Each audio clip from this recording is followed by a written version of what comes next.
TMC सांसद महुआ मोइत्रा पर पैसे लेकर संसद में सवाल पूछने के आरोप में एथिक्स कमेटी ने जांच रिपोर्ट मंजूर कर ली है। संसद की एथिक्स कमेटी ने गुरुवार यानी 9 नवंबर को मीटिंग की। इसमें सत्ता पक्ष और विपक्ष के सभी सांसद शामिल हुए। मीटिंग में चेयरमैन विनोद कुमार सोनकर ने जांच रिपोर्ट पेश की। इस रिपोर्ट के समर्थन में कमेटी के 6 सदस्यों ने वोटिंग की, जबकि 4 सदस्यों ने इसका विरोध किया। इस मामले पर एथिक्स कमेटी के चेयरमैन विनोद सोनकर, बीएसपी सांसद दानिश वली, टीएमसी नेता अभिषेक बनर्जी की प्रतिक्रिया सामने आई है। किसने क्या कुछ कहा, सुनिए। एथिक्स कमेटी के द्वारा महुआ मोइत्रा पे जो आरोप था उसको लेके एथिक्स कमेटी द्वारा रिपोर्ट तैयार की गई थी।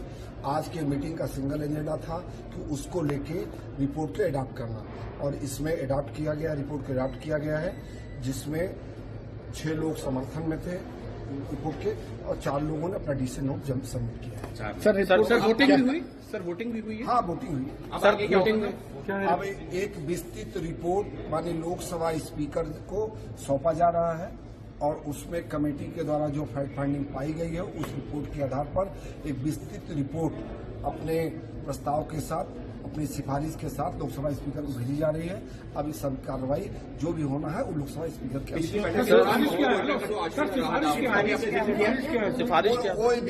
हम लोगों ने अपनी रिपोर्ट, विस्तृत रिपोर्ट लोकसभा स्पीकर को आज अडॉप्ट करने के बाद कल सौंप देंगे।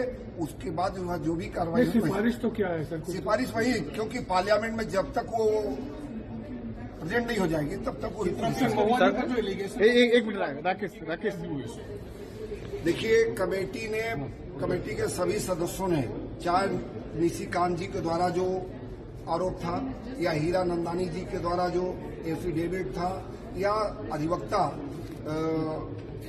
वकील साहब जो है दयादरी के द्वारा जो बयान था, उन सब रिपोर्ट को विस्तृत अध्ययन करने के बाद एक विस्तृत रिपोर्ट कमेटी द्वारा तैयार किया गया, और तैयार करने के बाद अपनी सिफारिश के साथ लोकसभा स्पीकर को हम लोग भेज रहे हैं।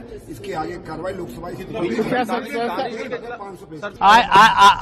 I have not gone through yet, और इस देश में 2 कानून नहीं हो सकते।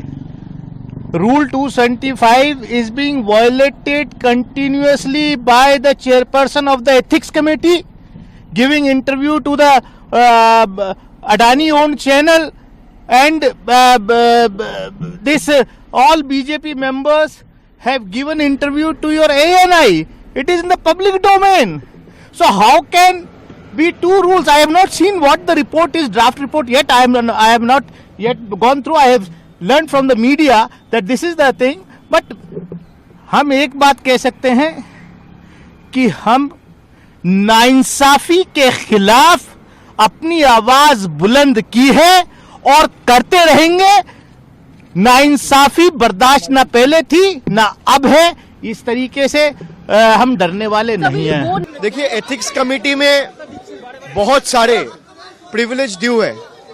आपने देखा 1-1.5 महीना पहले जब नई पार्लियामेंट की 4 दिन का सेशन बुलाया गया, वहां बीजेपी का सांसद रमेश बिदुड़ी किस तरीके से, किस अपशब्द का यूज किया और किस तरीके से वो पार्लियामेंट का गरिमा, सदन का गरिमा को ठेस पहुंचाने की कोशिश की। और बीजेपी का ऐसे बहुत सारे सांसद है जिनके खिलाफ प्रिविलेज मूव किया गया है, वो ड्यू है, उसका सुनवाई नहीं होती है। पर अगर कोई गवर्नमेंट के खिलाफ लड़ना चाहे, गवर्नमेंट को सवाल पूछना चाहे, अदानी के मैल प्रैक्टिसेस के ऊपर सवाल पूछना चाहे, तो उनको किस तरीके से उनका सांसद पद से उनको हटाया जाता है, एक्सपेल किया जाता है। तो मुझे लगता है कि ये जो स्टेप सेंट्रल गवर्नमेंट ने उठाया है, और एथिक्स कमेटी ने एक चीज, जितना डिसेंट नोट का पोर्शन कल मेरे पास आया, उसमें एथिक्स कमेटी के चेयरमैन ने लिखा है कि भाई इनके खिलाफ कुछ है तो आप इन्वेस्टिगेट करो। अगर आपके पास नहीं है and it is subject to investigation, तो आपने एक्सपल्शन कैसे रिकमेंड किया? मेरा सवाल बस इतना है। और मुझे लगता है कि Mahua Moitra is competent enough to fight a battle on her own. मुझे भी 4 साल से ये बुला रहा है, पूछताछ कर रहा है, अलग अलग केसेस में अटैक कर रहा है। एक में कुछ नहीं मिल रहा है तो दूसरे में टैग कर रहे हैं, दूसरे में कुछ नहीं मिल रहा है तो तीसरे में टैग कर रहे हैं। वो इनका स्टैंडर्ड प्रैक्टिस है। आपको बता दें कि एथिक्स कमेटी ने जांच के बाद जो फैक्ट और फाइंडिंग पाई है उसकी डिटेल रिपोर्ट बनाकर अपनी सिफारिशों के साथ 10 नवंबर को लोकसभा स्पीकर ओम बिरला के पास भेजा जाएगा। अब इस मामले में आगे जो भी एक्शन लेना है वो लोकसभा स्पीकर की तरफ से ही लिया जाएगा। इस खबर में फिलहाल इतना ही। ताज़ा अपडेट के लिए बने रहें वन इंडिया हिंदी के साथ।